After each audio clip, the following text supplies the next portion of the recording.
It was one of the most beautiful things that Carl Sagan ever said, and for a man who so famously could find beauty in the universe, that's saying something.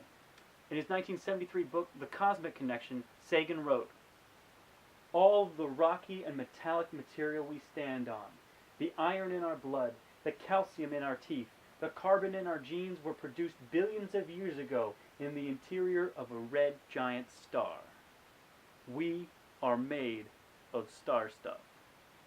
It's a poetic way of viewing the universe that Sagan later made even more popular in the original Cosmos series. But what did he mean? And how much of you really is star stuff? Well, the idea goes back to a truism we've talked about before.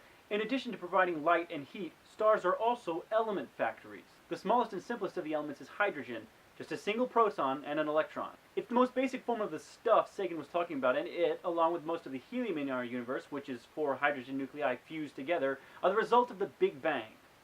But everything in the universe that's heavier than hydrogen and that ancient helium was made by a star. Stars spend most of their lives fusing hydrogen into helium. This is called the main sequence of a star's development, and it includes stars as diverse as our Sun, a so-called yellow dwarf, and our nearest celestial neighbor, Proxima Centauri, a red dwarf. But some stars become massive enough to fuse more than hydrogen. The enormous heat and pressure generated by stars even a little bigger than the Sun can go on to smash 3 helium nuclei to make carbon, and then add more hydrogen nuclei to create nitrogen and oxygen. On and on these reactions go as stars fuse elements into more, heavier elements, all the way up to iron, element 26. These element makers, the sources of all carbon, calcium, oxygen, and other precious things, are the red giants Sagan was referring to. But it doesn't stop there. We know that because the universe, like you, is full of stuff that's heavier than iron.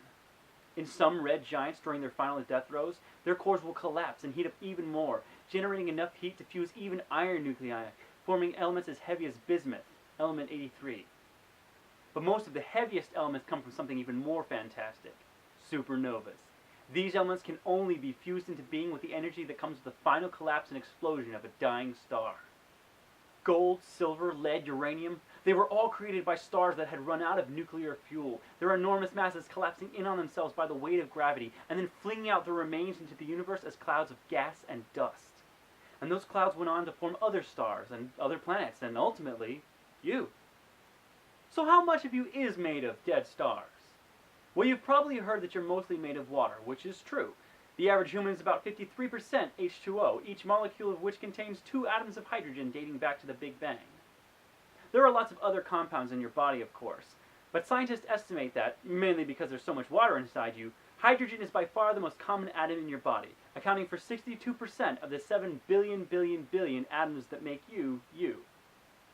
So, counting atom by atom, you are 38% star stuff, everything that's not hydrogen. Oxygen, carbon, nitrogen, calcium, all products that were manufactured by red giant stars and supernovas billions of years ago. But hydrogen is also the smallest, least massive atom. So if you wanted to measure your body's chemistry by mass, you're only about 10% hydrogen. By mass, you're 90% star stuff. But no matter how you size it up, all the rest of you, that hydrogen, is 13 billion years old. So you're not all star stuff. But the way I like to think of it, and I think Sagan would agree, is that there's no part of you that isn't literally astronomical. Thanks for joining me for Sci Show Space. If you want to help us keep exploring the universe, just go to subbable.com/scishow. And don't forget to go to youtube.com/SciShow Space and subscribe.